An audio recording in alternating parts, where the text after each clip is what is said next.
Hello friends, કેમ છો? જય શ્રી કૃષ્ણ. આશા છે કે તમે બધા મજામાં હશો અને અમે પણ મજામાં છીએ.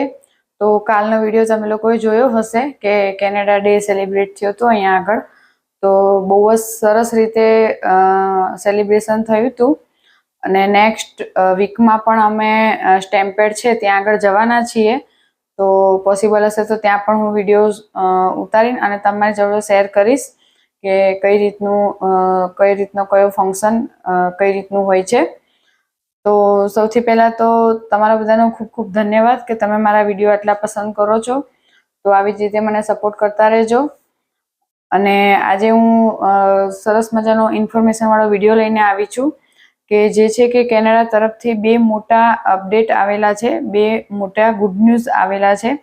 તો સૌથી પહેલી જે ગુડ ન્યૂઝ છે એ હેલ્થકેર ઇન્ડસ્ટ્રીઝ માટે છે. તો મોટી માત્રામાં જે હેલ્થકેર વર્કર્સની જરૂર છે.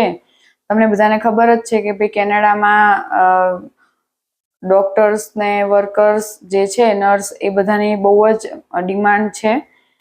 તો 15,000% પણ વધારે વર્કરની જરૂર છે. તો પાછલા વર્ષોની જે કમ્પેરિઝન કરીએ એ કમ્પેરિઝન કરતાં 15,000% વર્કરની વધારે જરૂર છે, ડિમાન્ડ છે. અને બીજી જે અપડેટ છે એ છે ચાઇલ્ડ કેર અને હોમ સપોર્ટ વર્કર માટેની છે કે જેમાં PR પ્રોગ્રામ છે એની રિક્વાયરમેન્ટ ઓછી કરવામાં આવી છે. જો કેર ગીવર અને હોમ સપોર્ટ વર્કરની એટલી બધી અહીંયા ડિમાન્ડ છે કે એના PR માટે રિક્વાયરમેન્ટ હજુ એ લોકોએ ઓછી કરી આપી છે. તો આ બધી જે અપડેટ છે આપણે ડિટેલમાં ડિસ્કસ કરીશું. તો જો તમે મારી ચેનલ પર નવા હોય અને ચેનલ સબસ્ક્રાઇબ ન કરી હોય તો કરી દેજો અને વિડીયો શેર જરૂરથી કરજો કે જેથી કરીને બીજા લોકોને પણ માહિતી મળી રહે.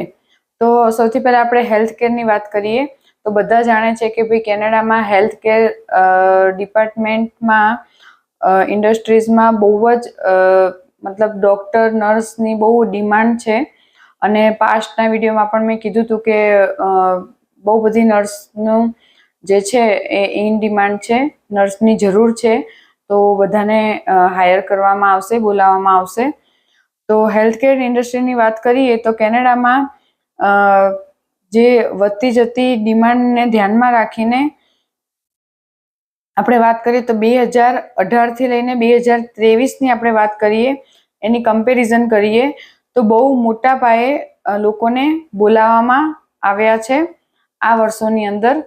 તો નર્સ છે, હેલ્થકેર સપોર્ટ વર્કર જે છે, તો જે તમે હેલ્થકેર રિલેટેડ કોર્સમાં જો જોડાયેલા હોય, ઇન ફ્યુચર જો તમે કેનેડામાં આવવા માંગતા હોય તો તમે હેલ્થકેરનો જો કોર્સ લીધેલો હોય, કોઈ બી હેલ્થકેર રિલેટેડ કોઈ બી સ્ટ્રીમમાં લીધો હોય તો તમને બહુ જ ઇન ફ્યુચર બેનિફિટ થવાનો છે. અને ઇન ડિમાન્ડમાં છે તો તમને easily PR, work permit, study permit પણ ઇઝીલી મળી રહેશે. અને જો તમે ઇન ફ્યુચર જો તમે કોઈ હેલ્થકેર રિલેટેડ કોર્સ કરીને આવવા માગતા હોય, કોર્સ કરવા માટે અહીંયા કેનેડામાં આવવા માગતા હોય તો તમને ઇન ફ્યુચર PRમાં પણ તમને ફાયદો થશે. અને અહીંયા આપણે સેલેરી પણ જોવા જઈએ તો જે નર્સિંગ સ્ટાફ છે, હેલ્થકેર સપોર્ટ વર્કર છે, એ લોકોની સેલેરી હાઈ લેવલ પર હોય છે.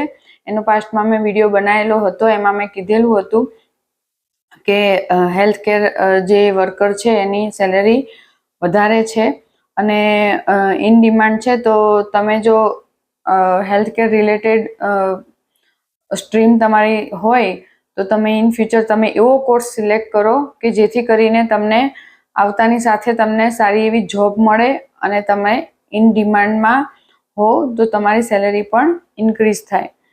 તો કહેવાનો મતલબ ઓવરઓલ છે કે ભાઈ ગુડ ન્યૂઝ એ છે કે હેલ્થકેર રિલેટેડ સપોર્ટેડ વર્કરની બહુ જ જરૂર છે, ઇન ડિમાન્ડમાં છે. તો જે લોકોએ નર્સિંગનો કોર્સ કર્યો હોય અને અહીંયા આવીને જો નર્સિંગનો કોર્સ કરવા માંગતા હોય એની માટે પણ બેનિફિટ છે. બીજી અપડેટ જે છે એની વાત કરીએ તો હોમ સપોર્ટ વર્કર અને હોમ ચાઇલ્ડ કેર પ્રોવાઈડર, આ બંને પાયલોટ પ્રોગ્રામ ચાલતા હતા કેનેડામાં, અત્યારે એ બંધ કરી દીધા છે. પાસ્ટમાં જે ચાલતા હતા તો એ બંનેની જે કેટેગરી છે એમાં અપ્લાય કરવા માટે કેનેડાના 12 મહિનાનો એક્સપિરિયન્સ કમ્પલસરી હતો, બરાબર. તો એ લોકોએ ચેન્જ કર્યો છે.